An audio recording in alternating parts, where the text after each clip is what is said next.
Nunca se apartará de tu boca este libro de la ley, sino que de día y de noche meditarás en él. Los pastores Luis y Viviana Cruz presentan Un Momento con la Palabra.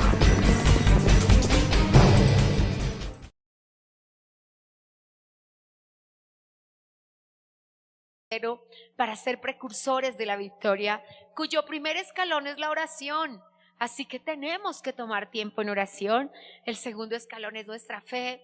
Y el Señor nos dijo que en cuanto precursores de la victoria, cuando hablamos del concepto de precursores de la victoria, el Señor nos dijo algo, ¿te acuerdas?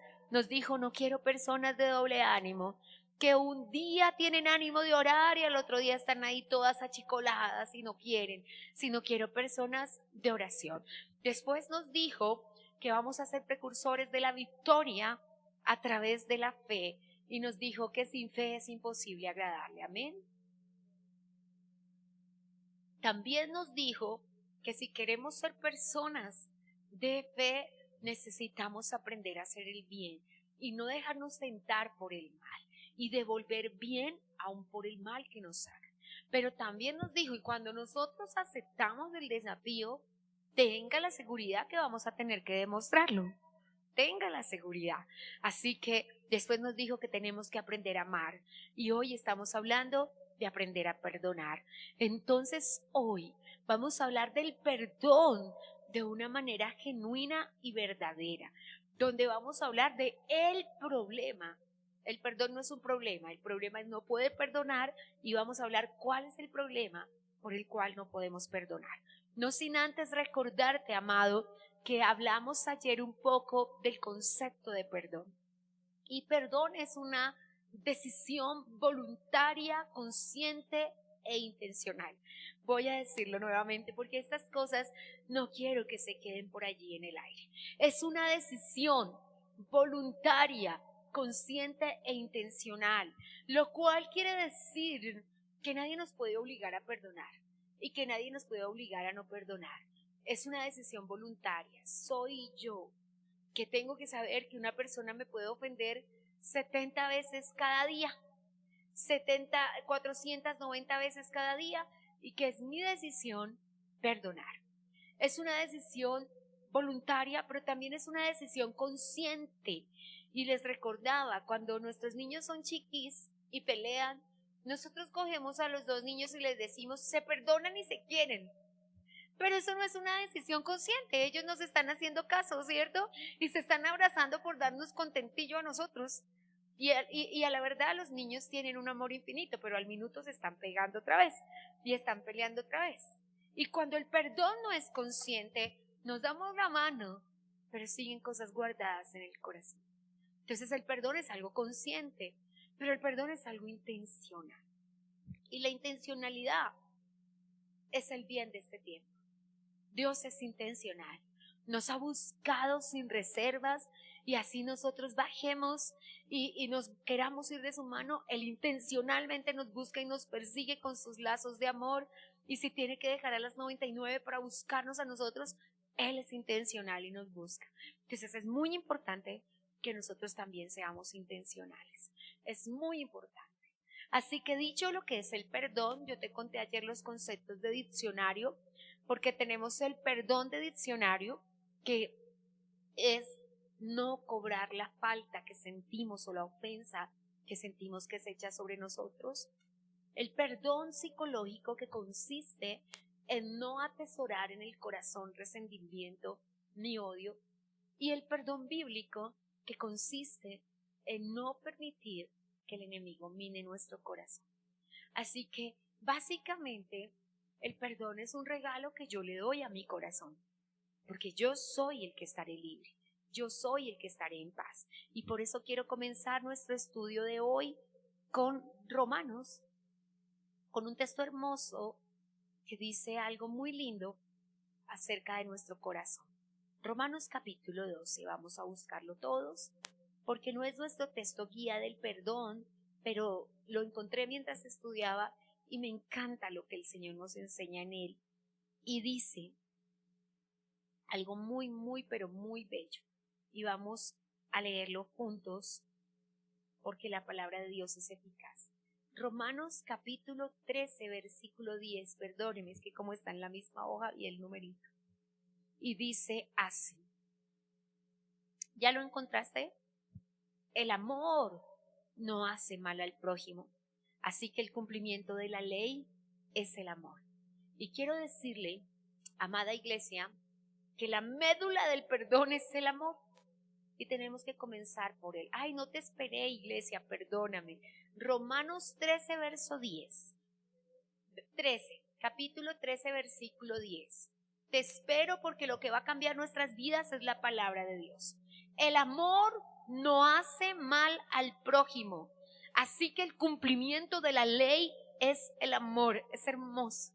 Yo quiero muchísimo esta palabra porque la médula del perdón es el amor. Por eso en nuestro ayuno anterior hablamos del amor, porque sin amor no vamos a poder perdonar y el amor no le hace mal a nadie. Es una cosa que tenemos que saber. Primera de Corintios 13 dice, el amor no hace nada indebido. Y puede que estemos empurruscados, llevados de la inmunda, pero no le hacemos mal a nadie. No le hacemos mal a nadie. Y no importa cuánto mal nos hagan, nosotros no podemos devolver mal por mal.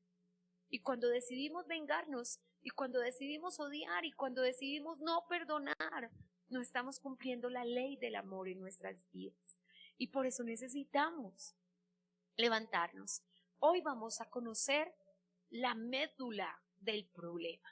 Y vamos a tener que encontrar que la razón principal de la falta de perdón es que no sabemos amar. Y como ya lo estudiamos la semana pasada, ¿qué es la falta de amor? Voy a detenerme en los problemas que llevan a la falta de perdón. Amén. No sabemos amar. Voy a recordarte, no nos enseñaron a amar a la casa y nos modelaron diferentes clases de amor. En esencia, el amor humano y el amor maligno. Recuerda que hay amor divino, hay amor humano y hay amor maligno. El amor divino dice, no importa lo que tú me hagas, te amaré. Te amaré y te amaré. Y debemos llegar a ese amor. Y a veces nos es fácil, especialmente, madre, tú lo sabes con tus hijos, cuántas cosas. Pero no puedes dejar de amarlos. Y te han insultado, y te han herido, y te han tirado la puerta en el rostro, y te han dicho, no te metas en mi vida. Y han escogido a otra persona antes que a ti. Y se han reído en tu cara con esa persona, pero tú lo sigues amando, lo sigues amando. Eso es amor divino. Y en cuanto a algunas personas alcanzamos el amor divino, porque no importa cuánto mal nos hagan, nuestro corazón se rehúsa a odiarles y no podemos dejar de amarles, nos hagan lo que nos hagan. Pero en cuanto al amor humano, el amor humano dice, como me hagas te hago. Me gritaste, te haré sentir lo que sentí. Me dijiste algo feo, te voy a hacer algo más feo para que la rabia que yo sentí, tú la sientas todo. Ese es el amor humano. En cuanto al amor maligno, y ese es el peligroso, y quiero decirle que cuando evidenciemos el problema, vamos a saber que la mayor meta de Satanás es que nosotros nos convirtamos en personas que aman de esa manera. Que no importa cuánto bien nos hagan, nosotros devolvemos mal. En cuanto a seres humanos, puede una persona hacernos todo el bien que quiera, acompañarnos en el hospital, darnos de comer, acompañarnos en todo momento y en todo lugar. Pero un día nos hace algo malo y decidimos vengarnos y decidimos olvidar todo lo bueno por una sola cosa mala. Por eso se producen los divorcios, por eso se producen las disoluciones, por eso se producen las discordias. Porque el enemigo ha enfriado tanto el amor de los hombres, porque se ha multiplicado la maldad, que hoy la mayoría de personas viven en el mal amor. Y dicen, no importa, si me trata bien, ¿quién lo mandó? Yo no le pedí que me ayudara, yo no le pedí que me hiciera, lo quiso hacer por metiche. Otras personas dicen más groseramente el amor, que pague, nadie lo mandó.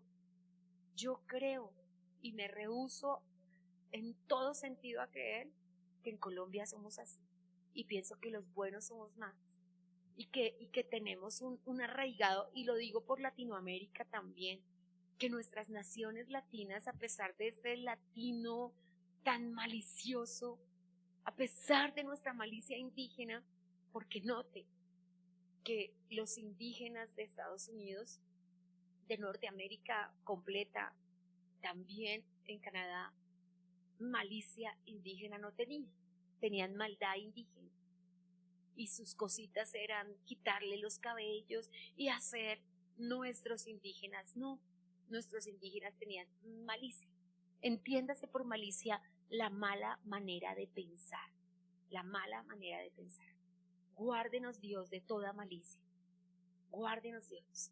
No se halle en nosotros un corazón de malicia. Que tengamos siempre una mala manera de pensar, de estar diciendo como me hizo le haré, le voy a hacer sentir lo que yo sentí, le voy a hacer pagar y le voy a hacer comer. Eso se llama malicia. Y que el Espíritu de Dios te guarde a ti, me guarde a mí. Tenemos muchos errores, muchas equivocaciones, pero ese no, esa perversidad mala no. Entonces, salir a la palabra de fe, vamos a saber cuál es el problema de la falta de perdón. Y por supuesto, tenemos que entrar a reconocer que no podemos perdonar por dureza de corazón. Mateo capítulo 19, que además siempre te lo cuento, pero aprovecho teológicamente para contártelo, y además dentro de la hermenéutica bíblica, que es la correcta interpretación de las Escrituras, es muy importante que no nos llevemos tanto por los titulitos que tiene la Biblia, sino que nos llevemos por el texto, porque Mateo, los títulos que colocaron los teólogos, además muy sabios, sí, escribieron algo como Jesús enseña sobre el divorcio, pero más bien es una gran defensa del matrimonio. De hecho, mi título hubiera sido Jesús defiende el matrimonio. Pero tenemos esas cositas y nos dice esto que quiero que grabes en el corazón. Versículo 8. Por la dureza de vuestro corazón, Moisés os permitió repudiar a vuestras mujeres, mas al principio no fue así. Entonces es Mateo 19, verso 8, y están en una conversación los discípulos con Jesús. Y llegan los escribas y los fariseos y le hablan acerca del divorcio.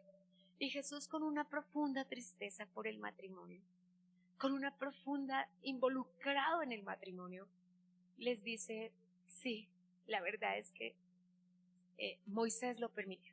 Pero es que ¿por qué Moisés? Y el Señor es muy claro porque dice, Moisés lo permitió. La humanidad de Moisés, cansado de tanta queja de esos 3 millones de personas, pero Jesús les dijo, pero en el principio no fue así. Entonces, el mayor problema por el que no perdonamos es por la dureza del corazón. Es lo mayor. Y el Señor les dijo, pero en el Edén no fue así. Ahora les recuerdo a todos y a quienes no lo saben, que este transitar de la vida es un ir de regreso al Edén. Eso es lo que estamos haciendo. Usted y yo para donde estamos caminando es de regreso al Edén, al cielo de Dios. Y en el cielo de Dios las cosas no son así.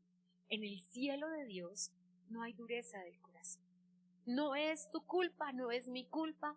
El endurecimiento de corazón se ha producido porque se ha multiplicado la maldad. Pero no es nuestra culpa, pero sí es nuestra responsabilidad. Y soy clara en eso, porque la culpabilidad es demoníaca, la responsabilidad es un acto espiritual y tenemos que hacerlo. La culpabilidad te quiere meter a la mente, no puedes, ese matrimonio nunca se te va a arreglar, esos hijos porque la culpabilidad fui yo que los malcrié, fui yo, y entonces entre la culpabilidad y la convicción del Espíritu de Dios se coloca una barrera y el corazón se engruesa al estilo de una piedra y no pasa el camino.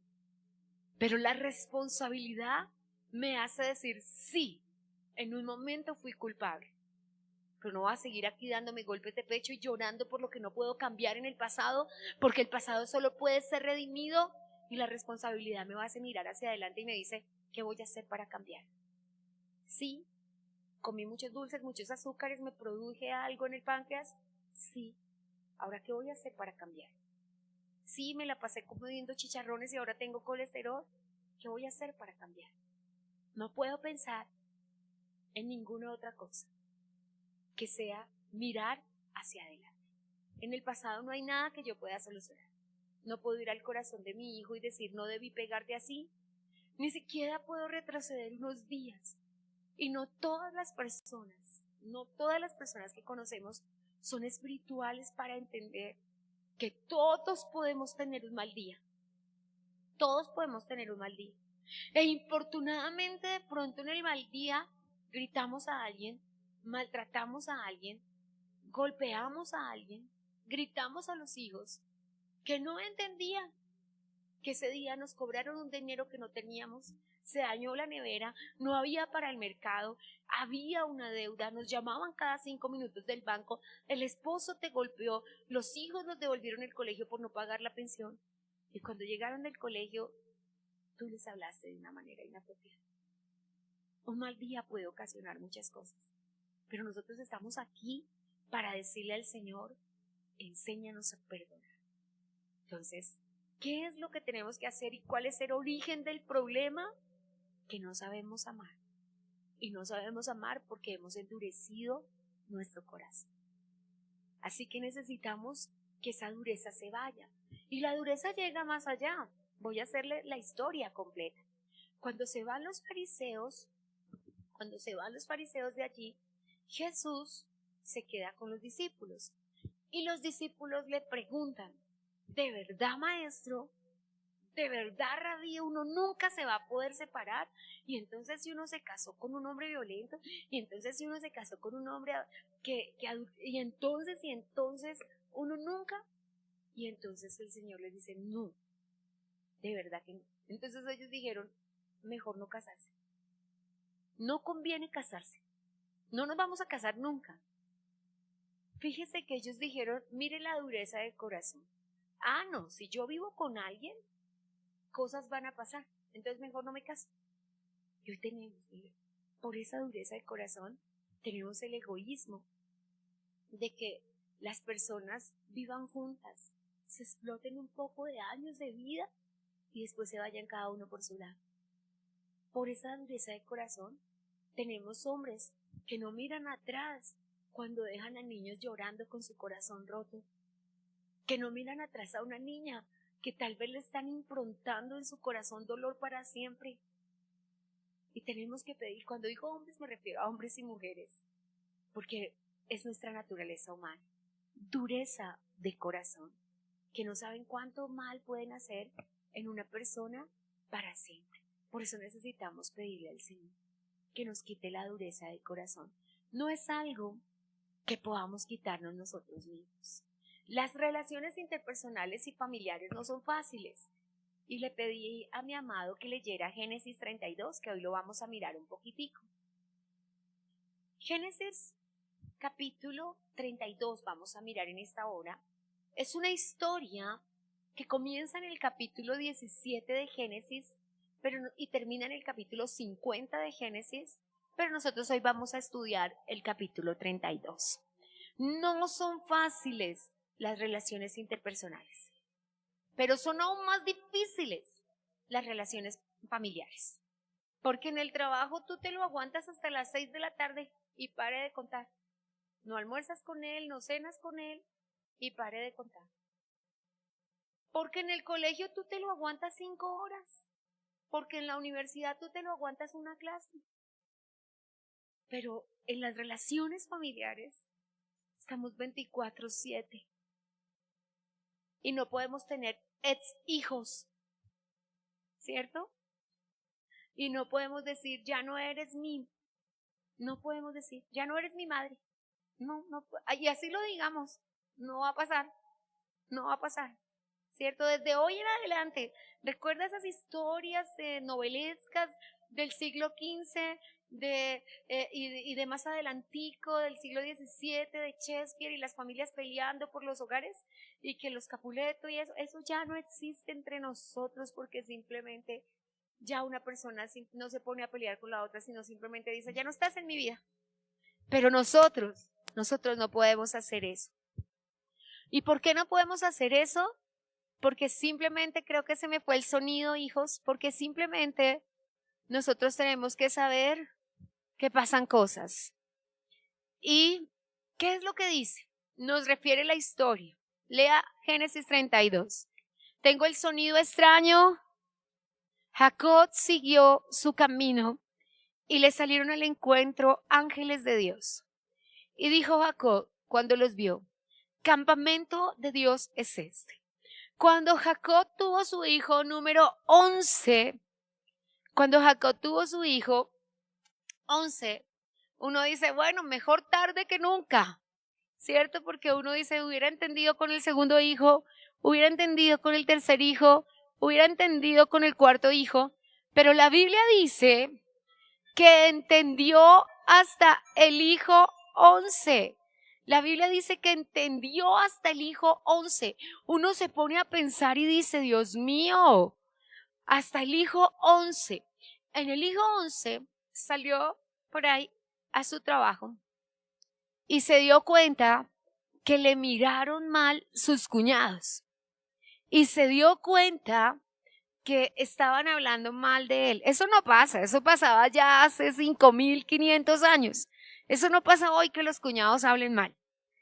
Y de repente dijo, no podemos estar aquí porque mira ellos cómo me están mirando. ¿Cómo me están mirando?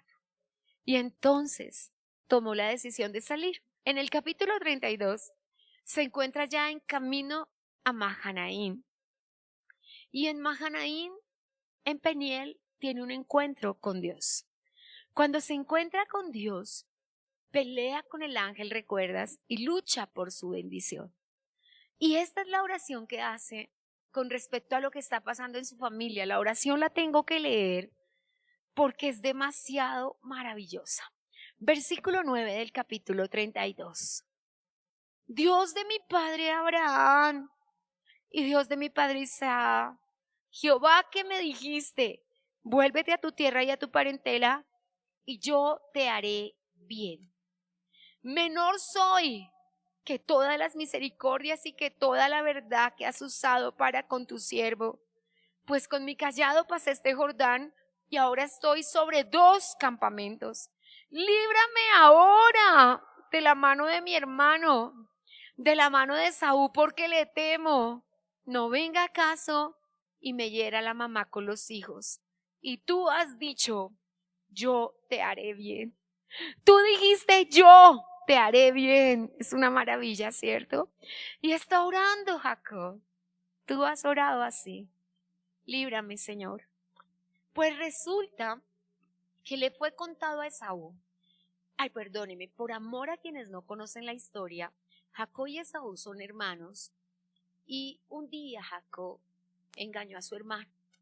Le quitó la primogenitura, son los derechos de doble herencia. No estaba peleando Esaú por los derechos espirituales, no era un hombre espiritual y todos lo sabemos.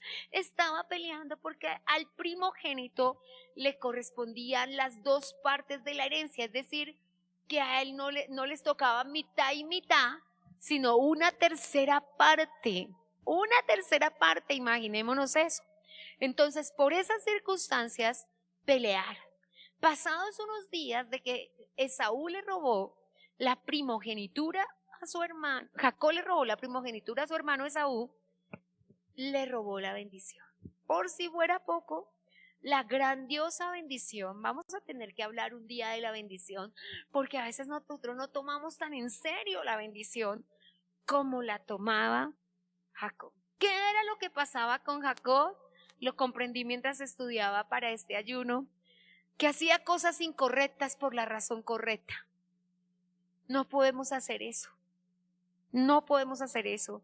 Y le pido que en sus apuntes le pida al Espíritu Santo. Hace muchos años, mis amadas que están acá lo saben, Dios me dijo que no hiciéramos cosas buenas que parecieran malas. ¿Recuerdan? Son de esas frases que escribió la pastora Viviana. Y hoy Dios me dijo el Señor, muy lindo, que eso fue. Yo le decía, Señor, yo no entiendo. Jacob está peleando por lo justo. Y me decía el Señor, es que él hace cosas incorrectas por la razón correcta. Y necesitamos, porque esa frase acuñada en medio siglo, en la Edad Media, por Maquiavelo, de que el fin justifica los medios, no puede ser guardada en nuestro corazón. Necesitamos hacer las cosas correctas por las razones correctas, de la manera correcta. Que Dios nos ayude, que el Espíritu Santo nos defienda. Amén. Entonces, dicho esto, Jacob tiene que huir porque ese día entendió, porque cuando Esaú se dio cuenta que la bendición había sido tomada por su hermano, se enloqueció de rabia y dijo, ahora sí lo mato. Y la mamá dijo, es capaz de hacerlo. Y entendamos a los Esaú que se entienden heridos por nosotros. Miramos a Esaú y leímos el libro de Abdías donde el Señor dice, a Jacob amé y a Esaú aborrecí. Decimos, Esaú es digno de aborrecimiento. Pero no fue eso lo que pasó en su corazón. Y para las madres, porque el Señor nos dijo, hablando de amor, que tenemos que buscar el origen del problema. Y hablando de perdón, tenemos que buscar el origen del problema. Y quiero decirle algo, el origen del problema no fue ni Jacob ni Esaú. Y lo voy a decir con todas sus letras, mamá, y todas las madres allí no se enojen conmigo, el origen del problema fue su mamá, que tenía una información desde que ese niño estaba en el vientre y no la hizo valer de la manera correcta, la hizo valer de la manera incorrecta. Entonces crecen estos muchachos con una competencia porque su papá lo amaba al niño mayor y su mamá amaba al niño. Y el niño mayor siempre le estaba diciendo al niño menor, usted que está debajo de las aguas de su mamá, usted que es un mamito, usted que no sirve para nada. Y sí servía, sí servía. ¿Sabe qué era lo que servía? Le gustaba buscar las cosas de Dios. Le gustaba irse para culto con la mamá. Le gustaba irse para el ayuno con la mamá. Le gustaba hacer los ayunos con la mamá. Y muchas cosas espirituales le gustaban. Entonces, ese día, Rebeca, su señora madre, se pone a llorar y le dice a su esposo, temo que en verdad Esaú mate a Jacob. Envíalo a casarse. Ella siempre usó de truanerías y de artimañas. Y empezó a manipularlo. Su mayor problema, el mayor problema de Rebeca era la manipulación. Oh, me voy a morir si usted no me ayuda. Cuando ella fue la que creó este problema. Y cuando usted lee toda la historia, que comienza en el capítulo 25 de Génesis, usted va a entender que a veces usamos de cosas como madres y como esposas que no deben ser usadas. La manipulación como madres, o la manipulación como esposas, o la manipulación como hijos, es algo que debe ser erradicado para que haya perdón.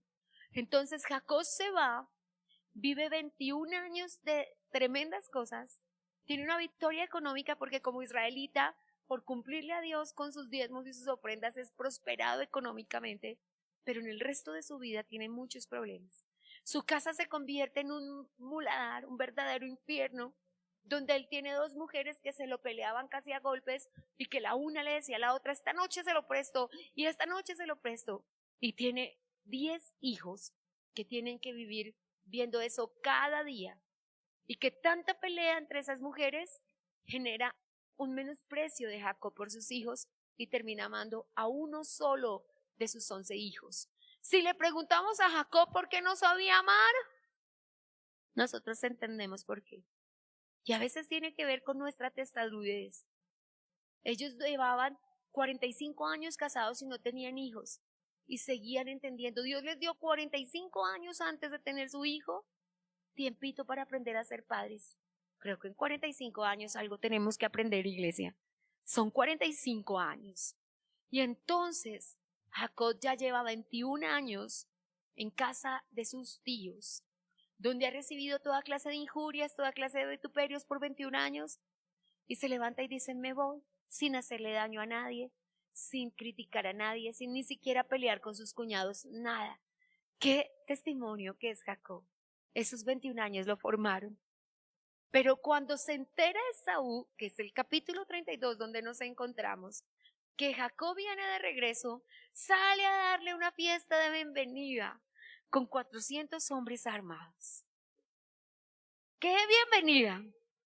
¡Qué bienvenida! Han pasado 21 años y él todavía lo oye. Esaú representa a la persona que nadie le había enseñado a perdonar. Pero sí tiene un corazón correcto y usted al leer la historia que termina en el capítulo 34 y además es de las más historias que existen maravillosas en la Biblia. Yo soy de creer que las personas que estuvimos en el mismo vientre de la misma mamá nos amamos. Yo creo eso. Yo soy del creer que nada ni nadie podrá poner desdicha en nuestros corazones porque nos une el cordón umbilical de nuestra madre. Y así el enemigo utilice nueras, cuñadas. No te imaginas lo que el enemigo hace. ¿Y sabes qué termina pasando? Que un hombre termina divorciándose antes de renunciar a su familia. Es una cosa impresionante, pero yo lo he visto mucho. Cuando me paro y le digo a una hija, no separes a ese varón de su familia, porque lo que va a suceder es que él regresa a su familia y tú quedas sola. Y no lo he visto 3 veces, ni 4, ni 5, ni 10. No podría contarlas con los dedos de las manos, pero puedo decirte que lo he visto con estos ojos. Porque la familia y los tesoros de la sangre, tip. Y aunque nosotros sabemos que la familia tiene dificultades, la sangre muchas veces gana. Y entonces va de regreso y ahí en el capítulo 32 está en Mahanaim y está diciendo, Señor, tengo miedo. Señor, Él me va a matar a los niños. Él va a matar a las madres con los hijos. Porque mi hermano está bravo y tiene razón en estar bravo. Y tú podrías pensar que eso va a ser así. Y nos ponemos en la mente sin contar con Dios. Y por eso la primera cosa que quise decirte en esta día, que es el problema del perdón, el verdadero problema del perdón, es que somos duros de corazón. Pero el segundo, y no puedo dejar de contártelo hoy, es que somos atrevidos. De verdad somos atrevidos porque usurpamos la autoridad de Dios. Usurpamos la autoridad de Dios. Eso tal vez tengas que ponerlo ahí en tu Biblia, encima de Génesis 32. Jamás usurpes la autoridad de Dios. Porque nos sentimos los jueces y nos sentimos que nosotros somos los que sabemos cómo es la otra persona. Y la juzgamos y decimos, esa mujer que es mala, ese hombre que es perverso, esa persona que es de las tinieblas. ¿Y cómo lo sabemos? Y usurpar la autoridad de Dios es levantarnos como jueces y desear que a una persona le vaya mal por el mal que nos hizo. Y tenemos que saber, y lo tercero te digo en esta hora, es que el mayor problema de la falta de perdón es que el enemigo nos convierta en personas malas. Nosotros no podemos ¿Y cuando nos convierte el enemigo en personas malas? Cuando usurpamos la autoridad de Dios. Cuando decimos, no, Señor, yo no confío en ti, en que tú vas a tratar a esa persona según sus acciones. Pero es que tú no sabes cuánto dinero me robó, pero es que tú no sabes cuánto me trató, pero es que tú no sabes lo que me hizo. Y yo a la gente le digo siempre en consejería, tienes razón, yo no lo sé. ¿Cómo se va uno a poner a decirle a una persona cuánto dolor tiene que sentir? Pero recuerde, y lo estudiamos ayer en el concepto de perdón, el problema es la percepción que nosotros tenemos de la ofensa. Especialmente, se lo conté en el ayuno pasado y se lo cuento en este ayuno. De hace poquitos días, muy poquitos días, tuvimos por amor al pueblo de Dios y por el entendimiento del cuerpo de Cristo que recibir 3 grupos al tiempo. Imagínense eso, 3 grupos al tiempo. Y entonces teníamos niños de Jucún Pereira, niños de Jucún Cartagena y niños de Kairos Bogotá. Entonces, dentro de Kairos Bogotá venía un señor de silla de ruedas que todavía toca mi corazón. Y me impactó porque cuando amamos a Dios, aprovechamos cada minuto. Y mi esposo entró y lloró porque decía, una persona en silla de ruedas, una persona que sale a evangelizar en esa condición, tenía muchas cosas físicamente, pero aún así le servía a Dios. Pero venía una señora con ellos a traerlos que me decía que su esposo acababa de fallecer, que duraron más de 60 años casados y que ella fue consentida chiquita, consentida por sus padres, consentida por sus hermanos, consentida por su esposo, pero por sus hijos no. Entonces la percepción que ella tiene hoy de las emociones es fuerte. Ella grita, ella regaña, ella maltrataba a la señora que la estaba cuidando. Y estas cosas pasan por nuestra percepción de cómo sentimos nosotros. Entonces la percepción de Saúl era, mi hermano me robó. La percepción de Jacob era: mi hermano me va a matar. Pero fíjese, ninguno le preguntó a su corazón si se amaban o no se amaban. Y lo que sucede, que usted lo va a leer hoy en su casa, es que cuando se encuentran, prima el amor de hermanos, prima la sangre del vientre, y ninguno sale a matar al otro, sino que se abrazan y se besan. Esto es una cosa increíble. Esaú se cuelga al cuello de Jacob y lo abraza. Y cuando mira a sus 11 sobrinos, que algunos ya están casados, y sobrinas políticas, y mira a sus cuñadas, dice: ¿por qué perdimos 21 años de amistad? ¿Por qué perdimos 21 años de compañerismo? ¿Por qué perdimos el tiempo en una dureza de corazón? Y entonces tenemos a las personas en su lecho de muerte: manden a llamar a Pepito, manden a llamar a Juanito. Y la persona con cáncer, con el páncreas destruido, arrancándose de dolor el páncreas, y toca que espere el hermano que vive en otro departamento o que venga desde Europa hasta que le pida perdón. ¿No lo ha visto? Yo sí. Yo sí. Porque no perdonamos en esta vida. Y aquel que no perdona no podrá ser perdonado. Necesitamos entender el perdón como un mandato divino, como una obligatoriedad del Espíritu Santo sobre nuestras vidas. Se lo he contado, pero se lo cuento hoy. Cuando mi abuela falleció, por la gracia del Señor, imagínense una señora con 8 hijos, mi madre es la primogénita, yernos y nueras, más de 30 nietos y bisnietos, pues habían 100 personas esperando ahí para despedirse. Y todos querían entrar y todos querían abrazarla, pero especialmente estaban de muerte quienes querían pedirle perdón. Y yo les decía a todos: no, pues sí, yo me quiero despedir. De hecho, ella estaba con mi padre en Sogamoso. Y yo mi esposo me decía: amor, ¿quieres ir hoy que realmente? Yo le dije: no, Dios me dice que ella ya no se va. Y Dios me dice, una mañana le dije: amor, Dios me dijo que mi abuela se va hoy, vamos. Y de repente, mi abuela fue la primera persona en acompañarnos en esta casa. Pensó que Duitama era un barrio de Sogamoso, y el día que abrimos esta casa, cuando Duitama se vino a pie desde Sogamoso, pues llegó al amén. Llegó cuando iban a ser las 12 al culto. Toda hermosa ella, porque quería acompañarnos en el culto, en ese primer domingo acá, nosotros. Y de repente, por eso y por muchas cosas más, yo le amaba. Y yo entré, y como yo nunca le había hecho nada indebido, y cuando la ofendieron personas, yo le pedí perdón a nombre de esas personas, y yo le dediqué tiempo en la vida para escucharla. Un día con mi esposo, recién comprado un segundo auto, fuimos hasta el pueblo donde ella nació. Me senté todo el día con ella a hacer lo que denominamos en esta casa un proceso, a que me contara cómo se casó, dónde nació, además por mí también, porque ese proceso me liberaba a mí también, porque yo era su nieta. Y hablamos de todo lo que pasó en su vida, cómo la obligaron a casarse, y yo pude saber que como la señora que vino era una señora consentida también, la vida le consintió, la vida le golpeó, y ambas cosas hicieron incapacidades en su corazón. Fue una señora que mientras vivió jamás permitió que un hermano le hablara mal de un hijo. Cuando llegaba una hija a decirle: es que la otra me hizo, ella decía: no señor, eso no es así, ella hablaba solo buenas cosas. Es el mayor recuerdo. Yo le digo a mi madre: ¿tú por qué no aprendiste eso? Es una cosa impresionante. Jamás permitió que un nieto hablara mal del otro nieto. Y eso me maravilla, porque hoy veo a familias que una persona murmura de la otra y digo: Dios mío. Pero en esa parte de mi familia no pasó, en la otra era totalmente distinto. Pero ¿a qué voy? Yo estaba allí y entré y la abracé. Mi abuela estaba en coma, pero ya cuando la abracé, lágrimas bajaron por sus mejillas y le dije: abuelita, a mí no me toca lo que te hice, entonces vamos a cantar. Y canté todo lo que me sabía de la entrada al cielo, y lágrimas bajaban por sus mejillas, aunque ella estaba en coma.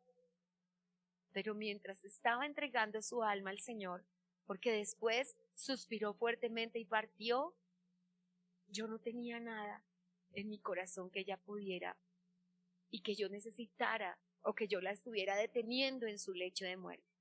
Pero sé que nos ha pasado con otras personas que sí tenemos voz. Entonces la invitación, iglesia, primero, a no tener dureza de corazón. Segundo, a no usurpar la autoridad de Dios.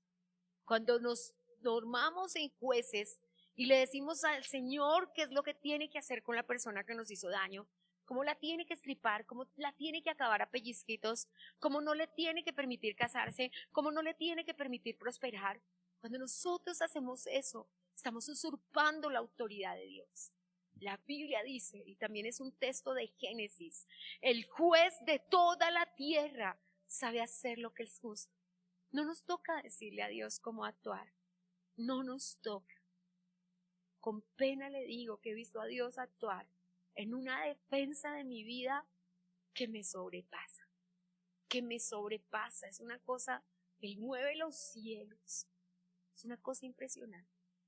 Él es el juez de toda la tierra y a Él le corresponde hacer las cosas.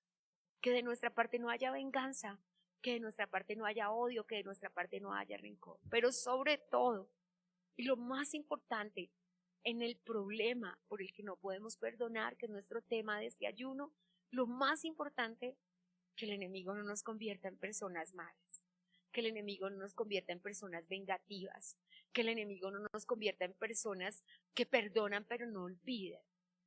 Porque mañana vamos a hablar concretamente del modo del perdón. Y el perdón tiene 4 partes. Y una de esas partes, lo digo para toda persona que ha estado enferma, es la palabra remisión. Y para mí es impresionante.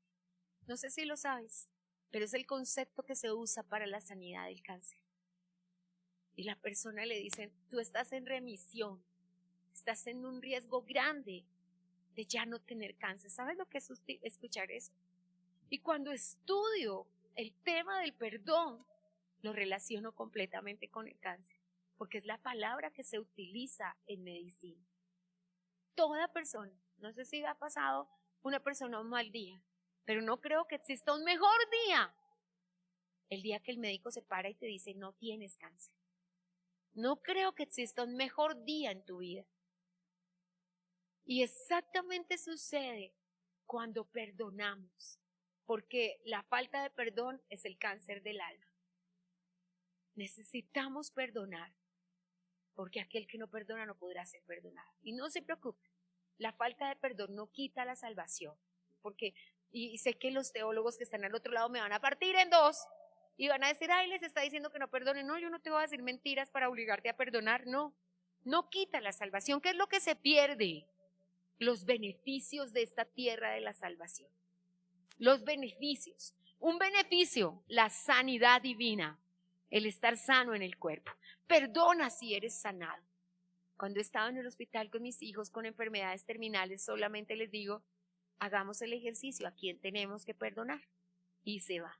Sea cáncer, sea diabetes, sea insuficiencia cardíaca, insuficiencia renal. Yo he visto a todo el mundo ser sanado. Ser sanado. Y yo misma he sido sanada al perdonar.